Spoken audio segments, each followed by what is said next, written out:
convencido que el peor error que puede hacer un trabajador de la salud es paralizar la salud. Porque no solamente nosotros cuando paralizamos la salud nos jodemos nosotros mismos, corremos riesgo para que nos descuenten nuestro salario, sino jodemos a la comunidad. Y el día que nos quedemos sin comunidad, nos quedamos sin hospital. El día que nos quedamos sin hospital, nos quedamos sin trabajo. Por ahí, vos ves otros sectores, y no es crítica a esos sectores, sino que cada uno, insisto, hace sus reclamos. Se dan el lujo por ahí cerrar escuelas. Se dan el lujo de, por ahí, no abrir oficinas públicas. Y lo pueden hacer. Nosotros, imagínense cerrar un hospital, ¿qué hacemos con los pacientes? ¿Dónde los dejamos? Y eso es una de las grandes ventajas, y no desventajas, ventajas que tiene el trabajador de la salud. ¿Y por qué lo llamamos ventajas? Porque nosotros somos trabajadores que hemos sido considerados por el Estado trabajadores esenciales. Y esa, en vez de ser una ventaja, yo le digo ventaja porque nosotros estamos al servicio de la comunidad los 365 días del año, las 24 horas del día. Y a través de todo esto que le estoy diciendo son ventajas, fue que cuando se inicia la negociación salarial, allá por mediados de enero, nos encontramos con este cuadro de situación económica que era terrible. Y no había plata. Nos encontramos en medio de una puja política entre el gobierno nacional y el gobierno provincial. El gobierno provincial pidiendo que le den guita para hacer frente al pago de los prestadores. Hay prestadores que son prestadores del Estado provincial que desde el año pasado todavía no cobran. Hay prestadores como el IOMA con el sistema privado, y esto lo sabemos nosotros que lo mamamos de adentro de FATSA, de lo que es sanidad, que le están recién pagando febrero, parte de marzo. Es decir, de todas las prestaciones que llevaron, y es el IOMA, nuestra principal obra social. La obra social más importante, según nuestro entender, que tiene hoy el país, no la provincia, sino el país. Una obra social que se manejó siempre con un sistema solidario, manejando nuestros recursos. Una obra social que terminaron manoteando los fondos de la obra social para tratar de paliar parte del déficit, parte del déficit del Estado. Le van siguiendo lo que le estoy diciendo, es decir, esto era todo un cuadro de situación que se venía dando, que a vos te traía aparejado que nos íbamos a encontrar con una realidad difícil cuando íbamos a sentarnos a discutir salario. Porque todos queremos saber cuánto vamos a cobrar. Todos queremos ver cuál va a ser el aumento de sueldo. El día que asumimos esta conducción, el 26 de diciembre, yo medio en forma locada, yo me tiré que no me iba a bajar del piso del 25%. Y tal es así, los que tienen la revista del gremio lo han visto. La tapa del gremio dice parte, el pensamiento nuestro que era el piso como mínimo un 25%. Y no estaba tomando desde la locura ese número de 25, sino tomado de una realidad, sabiendo que tenemos sueldos bajos. Hoy los sueldos nuestros no sirven para tener una vida digna, esto hay que ser realista, pero también somos conscientes de la realidad que estaba pasando, pero nosotros somos conscientes también de la inflación que estábamos viviendo.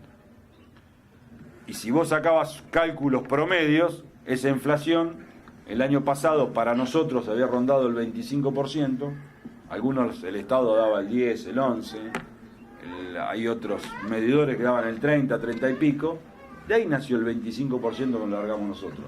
Después tomamos como base el acuerdo que había hecho Sanidad a nivel de los privados, que rondaba el 25%, había todo un montón de circunstancias que nos daba esa base. Cuando encontramos de vuelta esta realidad económica, vimos que corríamos riesgo de no llegar a ese acuerdo. Estamos hablando mediados de enero.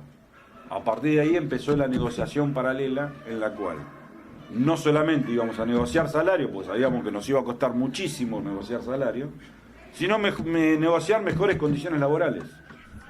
Y cuando hablamos mejores condiciones laborales, no hablamos mejores condiciones edilicias, que también nos faltan, y muchas, en los hospitales de la provincia. Hablamos de mejorar el recurso humano, hablamos de la necesidad de incorporar a esta gente del Plan Eva Perón, estos chicos. El año pasado, no hay que olvidarse que en el 2012 entraron el 1 de enero. Así que fíjate cómo iba empeorando la situación económica. 2013, en enero no pudieron, después nos dijeron marzo, en marzo no pudieron. Fíjate, terminan ahora entrando la última tanda en junio. Marca una realidad económica de la provincia de Buenos Aires. A su vez no nos quedamos solamente reclamándole el ingreso de los 1.500 enfermeros. Nos reclamábamos también que nos respeten el acuerdo salarial. Y en ese acuerdo nos encontramos que a los docentes le daban un acuerdo salarial en 3 pagos, en 3 etapas.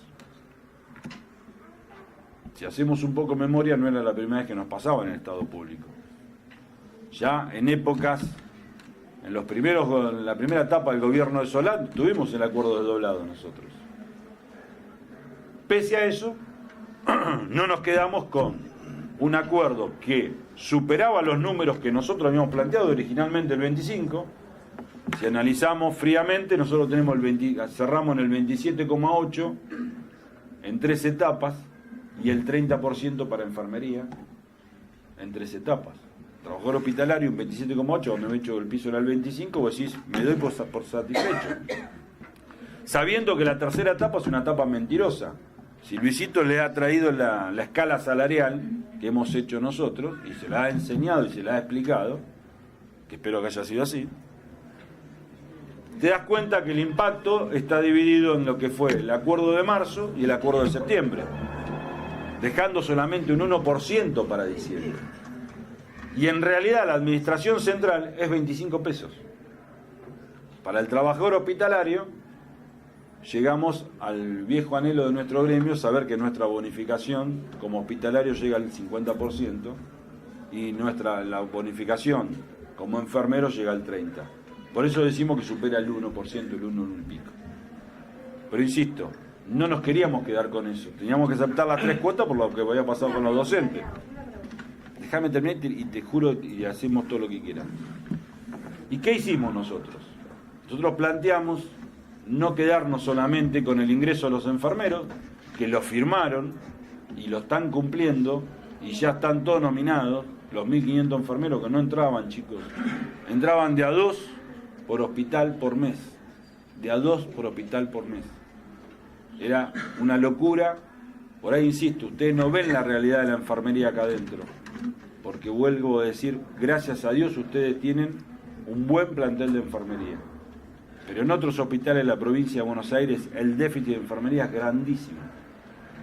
Les pongo un ejemplo. El hospital de Romero, el Melchor Romero, tiene un déficit de más de 150 enfermeros.